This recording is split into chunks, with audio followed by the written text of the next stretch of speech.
I'm going to be talking about Kanban explicitly, so we will use this word a couple of times during this speech. We will talk about a specific, I would say, less known type of Kanban system called upstream Kanban.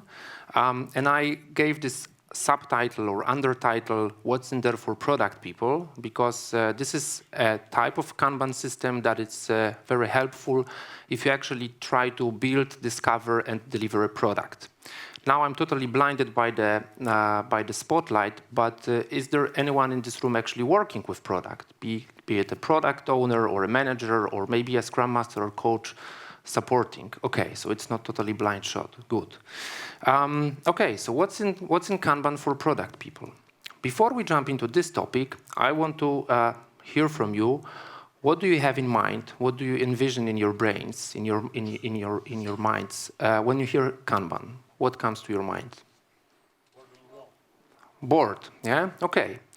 Or I should say, not great, not terrible. Yeah, that's one of the definitions, right? Kanban is also a board, the meaning of the word. Okay, so if we have a board, what is the name of the most left-hand column on the board? To do. Thank you very much. You didn't break my flow. So, yeah, so it's to do. Okay. And boards are of different types and different constructions, right? So they may have something in progress, they may have something done. Some boards can be more complex or complicated at least, have multiple columns. In order to have it fully helping us to manage the work flowing, we need some tasks, right? So we have several work items usually in to-do. Now, second question is, where do these tasks are coming from? So one speculation is that you may use Jira, and in this Jira, you may have this plugin installed, which generates new tickets every night. Yeah? I hope it's not the case in your companies. I live in Wrocław. We have those small figures of dwarves everywhere. So maybe you have an office dwarf, which comes every night and puts this super sticky post-it at night. Yeah? Could be. I've heard, I know it's an urban legend, but I've heard in some organization there's actually a user. Yeah? There's actually a user, someone who has some problems to be solved, maybe report some bugs or something like this. If you have ever seen your user, you're super lucky. So if the things in to-do are coming from user, you're pretty good. Okay, so where do these to-do tickets are coming from? There's a very popular word in agile and non-agile world. Product owner, and product owner is managing what? Backlog, thank you, backlog. So backlog is another list, one-dimensional list, but it's a list which usually should be ordered, maximized, or basically ordered by maximized value, and it contains tickets or work items or stories or whatever you're working with a different dimensions, right? One dimension is like, okay, how many users are we going to impact is it? The other dimension is like, is it ready for work or not? The other dimension is like, is it going to be expensive or not?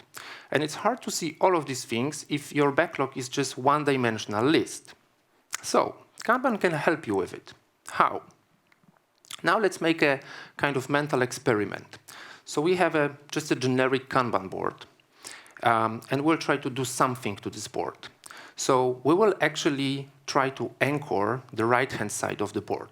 Like we drill it to the wall, or we put this anchor to the ground so it doesn't move. And then we put some people on the opposite side of the board, and we do the pull, yeah? Because Kanban is all about pull as well.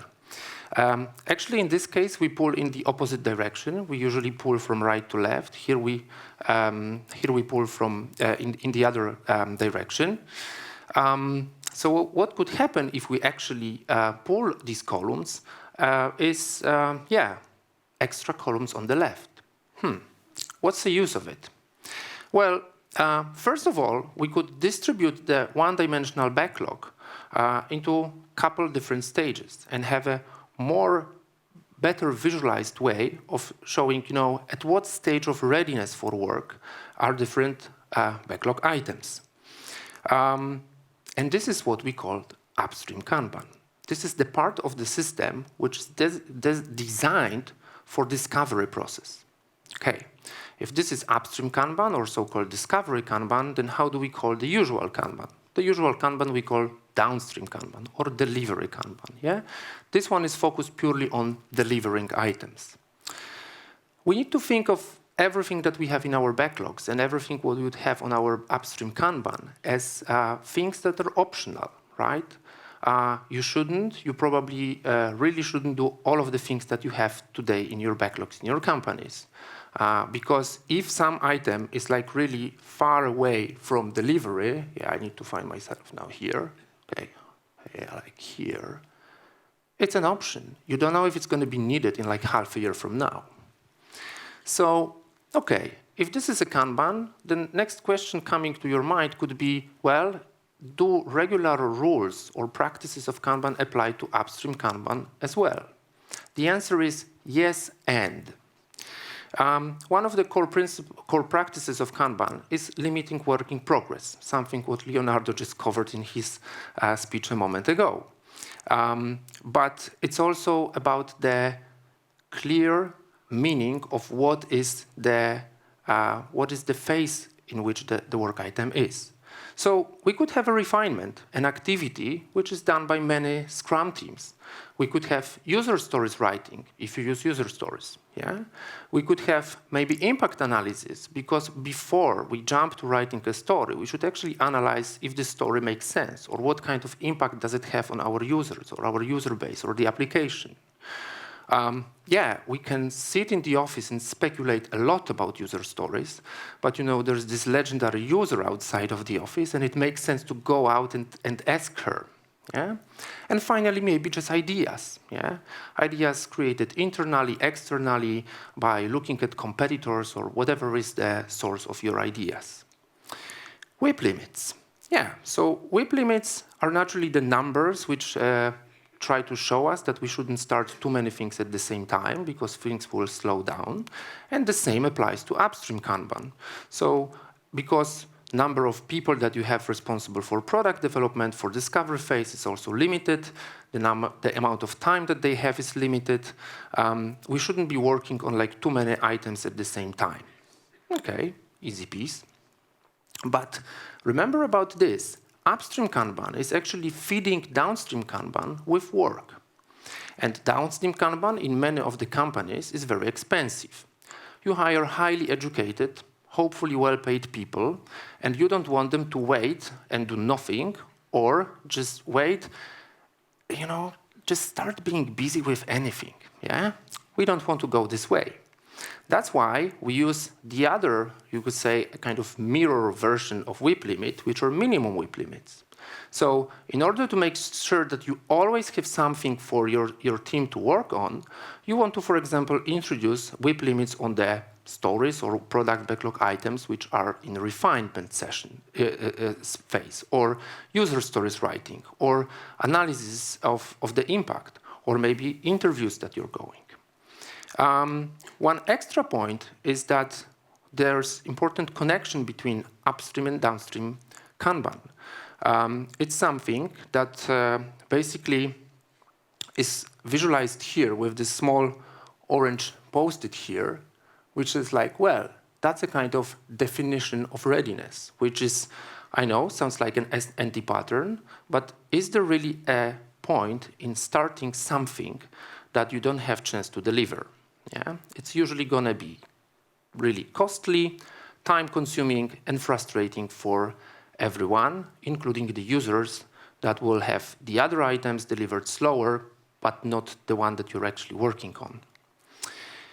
The extra practice in upstream Kanban is something what is called ConWIP, and ConWIP is like a continuous or a constant WIP over the whole system, which says like you shouldn't have more than and not less than as many tasks to be always, let's just say, sure, that's a risky word, that your downstream Kanban will have something to work on. Okay, point of commitment. Ooh, that's a scary word.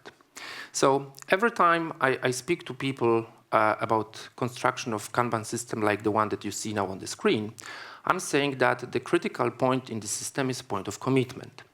Commitment is a scary word. It's a word which is being eradicated from the Scrum dictionary, for example, because we see it as a one-way push, like, this is what we want, tell us when it's going to be done, I want to have an accurate estimate. This is a term I heard just a moment ago in this room. Yeah, accurate estimates is an oxymoron, isn't it? So we understand point of commitment a little bit different.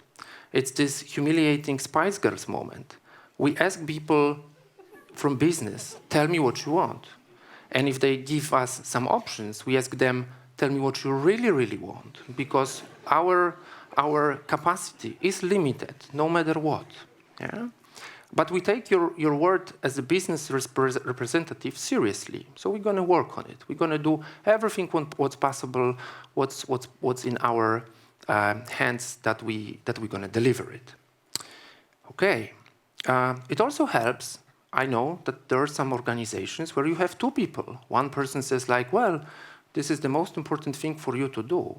And the other person comes and say like, well, this is my priority one. Do it.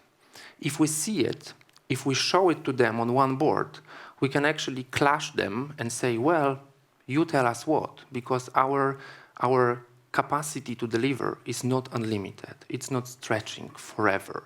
People's time, it's not like AWS, that you can just buy some extra gigabytes or space or CPU. Yeah, it doesn't work this way.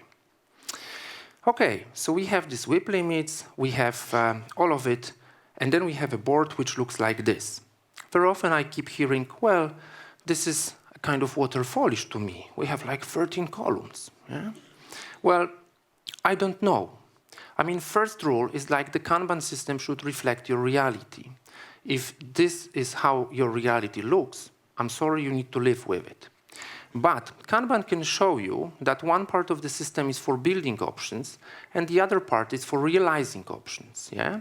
It's good to see them, probably at some point, probably for some people in the organization, at one screen or one wall.